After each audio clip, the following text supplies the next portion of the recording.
2021년 12월 29일 수요일입니다. 한 주일의 중간에 함께 하신 모든 분들을 환영합니다. 기도하고 이 시간을 시작하겠습니다. 하나님, 새로운 부활로 이 아침에 우리를 불러주시니 감사합니다. 매일 아침 우리 입술에 감사와 찬양이 있게 하시고 주께서 베푸시는 은혜들로 삶이 언제나 넉넉할 수 있도록 우리의 모든 순간마다 같이 계셔 주시옵소서. 이 아침에도 하늘의 충만함을 우리가 느끼기를 원합니다. 이 땅의 그 어떠한 것도 아닌 하나님께서 우리의 삶에 허락하시는 부요로 말미암아 우리가 만족하고 감사하기 원하오니 하늘의 것들 이 시간에 넉넉히 우리의 심령에 채워 주시옵소서. 말씀 가운데에 우리에게 알게 하시기 원하는 뜻들 섬세하게 깨달을 수 있도록 우리의 심령에 역사하시고 하나도 놓치지 않고 하늘의 귀한 뜻들이 우리의 생애 가운데 나타날 수 있도록 매 순간 우리의 선택 가운데에도 함께하여 주시옵소서. 성령께서 온전히 우리의 인도자가 되어 주시옵소서. 거룩하신 예수 그리스도의 이름으로 기도합니다. 아멘. 우리가 잘 알고 있는 민요 중에 옹해야라는 노래가 있습니다. 이 옹해야라는 말의 정확한 뜻을 사람들은 잘 알지 못합니다. 이 옹해야라는 민요는 경상도 지방에서 유래된 것으로 보리를 타작하는 계절에 농부들이 함께 불렀던 노래라고 합니다. 이렇게 일을 하면서 함께 능률을 위하여 부른 노래들을 노동요라고 부릅니다. 이 노동요의 중요한 기능은 노래를 부르는 동안에 노동에 따르는 육체적 고통과 지루함을 달래고 결과적으로 노동의 능률을 올리고자 하는 것이었습니다. 땅에서와 마찬가지로 바다에서도 어부들이 노를 젓거나 그물을 끌어당길 때에 여럿이 운율에 맞추어서 조직적으로 동작을 맞출 때에 이러한 노동요를 부르기도 했습니다. 사람마다 이 세상을 살아가는 방법들이 있습니다. 기쁘고 즐거울 때에 그것을 누리는 방법이 있는가 하면 슬프고 힘들 때에 자신의 삶을 어떻게 회복하고 빨리 일상을 되찾는지에 대한 사람마다의 각자의 노하우가 있을 것입니다. 오늘 성경은 우리를 향하여서 하나님의 백성들이 고난 가운데에서 어떠한 방법으로 그들의 삶 가운데 평정을 찾고 또한 이겨낼 방법을 얻을지에 대하여 소개하고 있습니다. 오늘의 주제는 함께 노력함입니다. 우리는 어제 말씀에서 엘리야가 그가 만났던 영적인 좌절로부터 어떻게 반응했는지를 살펴보았습니다. 보통 사람이 합당하지 않은 모습으로 실수하고 넘어질 때에 여러 반응들이 나타날 것입니다. 엘리야같이 위대한 선지자가 그렇게 실패하고 넘어졌을 때에 주변의 사람들은 만약 여러분이라면 이 선지자에 대하여 어떻게 반응했을까요? 우리는 열왕기상 19장에서 그를 부르시고 그를 일하게 하셨던 그와 함께 하셨던 하나님께서 이 선지자의 좌절 앞에서 어떻게 반응하셨는지를 살펴볼 수 있습니다. 열왕기상 19장 5절부터 있는 말씀을 보겠습니다. 로뎀나무 아래에 누워 자더니 천사가 그를 어루만지며 그에게 이르되 일어나 먹으라 하는지라. 본즉 머리맡에 숯불에 구운 떡과 한 병 물이 있더라. 이에 먹고 마시고 다시 누웠더니 여호와의 천사가 또다시 와서 어루만지며 이르되 일어나 먹으라. 내가 갈 길을 다 가지 못할까 하노라 하는지라. 이에 일어나 먹고 마시고 그 음식물의 힘을 의지하여 40주 40야를 가서 하나님의 산 호렙에 이르니라. 엘리야가 그곳 굴에 들어가 거기서 머물더니 여호와의 말씀이 그에게 임하여 이르시되 엘리야야 내가 어찌하여 여기 있느냐. 그가 대답하되 내가 만군의 하나님 여호와께 열심히 유별하오니 이는 이스라엘 자손이 주의 언약을 버리고 주의 제단을 헐며 칼로 주의 선지자들을 죽였음이오며 오직 나만 남았거늘 그들이 내 생명을 찾아 빼앗으려 하나이다.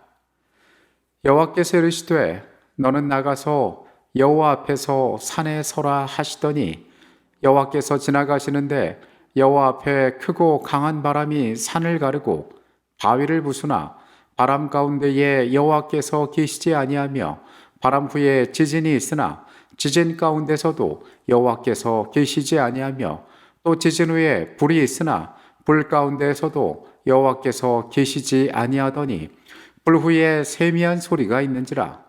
엘리야가 듣고 겉옷으로 얼굴을 가리고 나가 굴 어귀에 섬에 소리가 그에게 임하여 이르시되 엘리야야 내가 어찌하여 여기 있느냐. 그가 대답하되 내가 만군의 하나님 여호와께 열심히 유별하오니 이는 이스라엘 자손이 주의 언약을 버리고 주의 제단을 헐며 칼로 주의 선지자들을 죽였음이오며 오직 나만 남았거늘 그들이 내 생명을 찾아 빼앗으려 하나이다. 여호와께서 그에게 이르시되 너는 내 길을 돌이켜 광야를 통하여 다메섹에 가서 이르거든 하사엘에게 기름을 부어 아람의 왕이 되게 하고 너는 또 님시의 아들 예후에게 기름을 부어 이스라엘의 왕이 되게 하고 또 아벨모올라 사밧의 아들 엘리사에게 기름을 부어 너를 대신하여 선지자가 되게 하라. 하사엘의 칼을 피하는 자를 예후가 죽일 것이요 예후의 칼을 피하는 자를 엘리사가 죽이리라. 그러나 내가 이스라엘 가운데에 7,000명을 남기리니 다 바알에게 무릎을 꿇지 아니하고 다 바알에게 입맞추지 아니한 자니라. 하나님께서 절망한 당신의 종을 회복시키는 과정은 우리가 성경에서 매우 유심히 보아야 할 부분입니다. 하나님께서 엘리야를 어떻게 대하셨고 그리고 이 사건을 통하여서 그에게 어떠한 방법들을 사용하셨는지 바라보면 우리는 하나님에 대해서 더 잘 이해할 수 있기 때문입니다. 그리고 마찬가지로 우리의 영적인 여정 가운데 우리가 좌절에 빠져 스스로는 거기서 빠져나올 수 없고 회복할 수도 없는 곤란한 지경에 처하여 있을 때 하나님께서 우리를 어떻게 대하시는지를 여기에서 바라볼 수 있기 때문에 그렇습니다. 우리는 말씀 가운데 그분이 어떻게 따뜻하게 그분의 백성들을 보호하시고 어떠한 지혜로 삶을 세우시는지를 살펴볼 수 있습니다. 하나님께서는 엘리야를 위하여 몇 가지의 일을 하셨습니다. 먼저 하나님께서는 엘리야의 육체적인 필요를 채우셨습니다. 그를 깨우고 그에게 음식을 먹게 하셨습니다. 하나님의 사자는 그에게 음식을 공급하면서 어떠한 영적인 책임도 이유도 다른 것도 묻지 않았습니다. 단지 피곤하고 지친 그가 이 음식을 먹고 자라고 그를 깨웠을 뿐이었습니다. 음식을 통하여 그의 굶주림이 회복되고 잠을 통하여 그의 육체적인 피로가 해결된 뒤에 하나님께서는 그를 향하여 부드럽게 이야기하십니다. 내가 어찌하여 여기에 있느냐. 하나님께서는 정신을 차린 엘리야에게 단계적으로 점진적으로 그의 삶을 향한 하나님의 선한 뜻들이 어떻게 이루어질지에 대하여 차분하게 설명하셨습니다. 하나님께서는 어떻게 일하시며 어떻게 그분의 목적을 이루시는지를 엘리야가 더 깊이 이해할 수 있도록 도와주셨던 것입니다. 그분께서는 바람이나 지진이나 불 가운데 계시지 않았습니다. 하나님께서는 세미한 소리로 그에게 말씀하셨습니다. 그리고 엘리야에게 앞으로 할 일들을 그에게 제안하셨고 하나님께서 어떤 방법으로 그와 함께 할지에 대하여 약속을 주셨습니다. 그토록 강해 보이고 조금도 흔들릴 것 같지 않았던 이 단단해 보이던 선지자는 북방 이스라엘이라는 죄악의 땅에서 그의 사역이 얼마나 고되었으며 그리고 그 가운데에 얼마나 고독하고 두려웠는지를 하나님 앞에 토로하였습니다. 주님, 나만 남았습니다. 모두 다 죽임을 당하고 주의 전이 헐리고 이 고독하고 외로운 땅에, 이 악의 땅에 나만 남아 있습니다.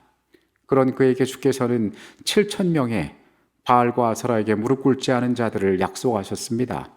그리고 그에게 명을 내리시고 너의 손을 통하여 이 땅의 운명을 주장하고 너의 손을 통하여 나의 일을 이룰 것이라는 약속을 새롭게 하셨던 것입니다.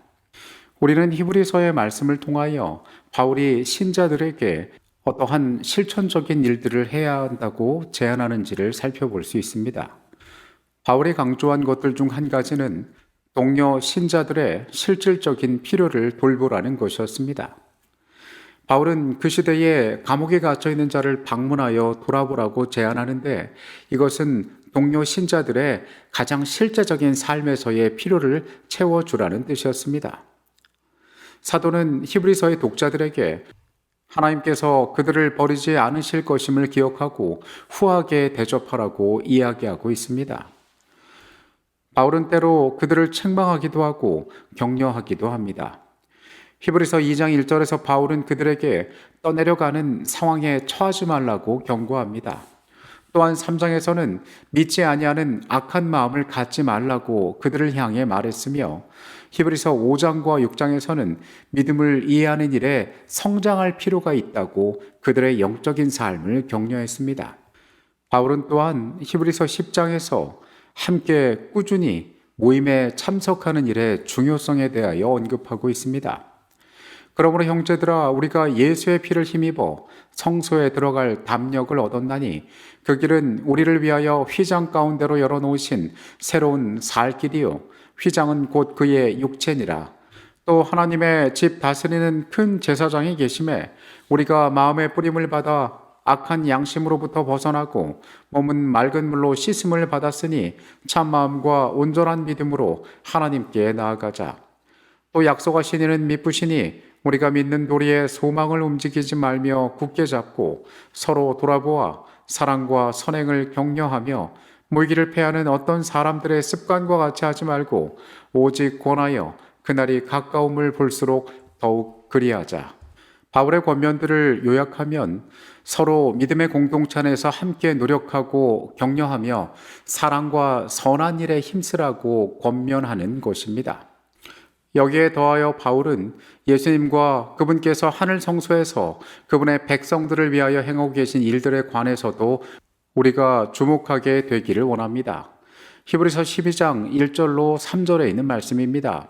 이러므로 우리에게 구름같이 둘러싼 허다한 증인들이 있으니 모든 무거운 것과 얽매이기 쉬운 죄를 벗어버리고 인으로서 우리 앞에 당한 경주를 하며 믿음의 주요 또 온전케 하시는 이인 예수를 바라보자. 그는 그의 앞에 있는 기쁨을 위하여 십자가를 참으사 부끄러움을 개의치 아니하시더니 하나님 보좌 우편에 앉으셨느니라. 너희가 피곤하여 낙심하지 않기 위하여 죄인들이 이같이 자기에게 거역한 일을 참으신 이를 생각하라. 하나님께서 지친 엘리야를 회복시키고 다시 사역으로 부르시는 모습처럼 바울은 히브리서의 말씀을 통하여 하나님의 백성들이 어떻게 그들이 고난 가운데 지쳤을 때에 다시 사역 가운데 연합할 수 있는지에 대하여 이야기하고 있습니다. 믿음의 공동체는 서로가 위로하고 실질적인 필요들을 돕고 격려하고 믿음 가운데에서 성장해야 합니다. 나아가서 그들은 하늘에서 우리를 위하여 중보하시는, 우리를 위하여 모본이 되셨던, 우리를 위하여 준비하시는 예수 그리스도를 바라보라고 이야기하고 있습니다. 증언복음 3권 61페이지의 내용입니다. 하나님은 교회의 빛을 발하는 사업과 사랑의 기별을 증거하는 사업을 맡기셨다. 우리의 사업은 사람들을 정죄하고 비난하는 것이 아니라 그들을 그리스도께로 인도하며 저희로 하나님과 화목하도록 권면하는 것이다. 우리는 영혼들을 격려하고 이끌어 구주께로 인도해야 한다. 여러분, 악하고 외로운 세상에 하나님께서 교회를 세우셨습니다.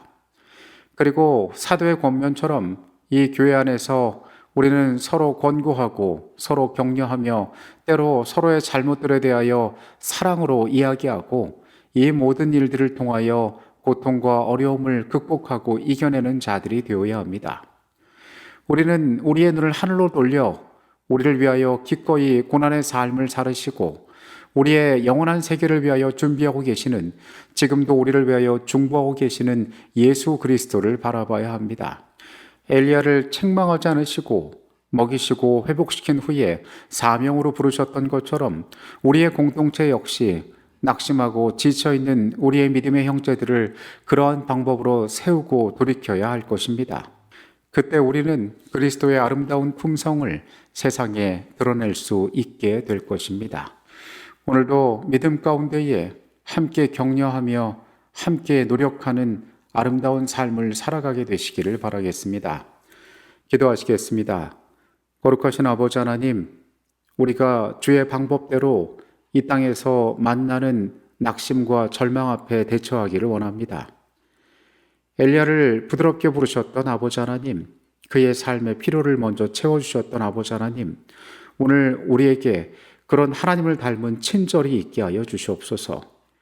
이웃을 돌아보고 그들에게 옳은 말, 필요한 말, 또 해야만 하는 말을 하는 것이 아니라 그들의 필요를 먼저 묻는 자들이 되게 하여 주시옵소서. 보좌 우편에 계신 예수 그리스도를 바라보는 자들이 되기를 원합니다.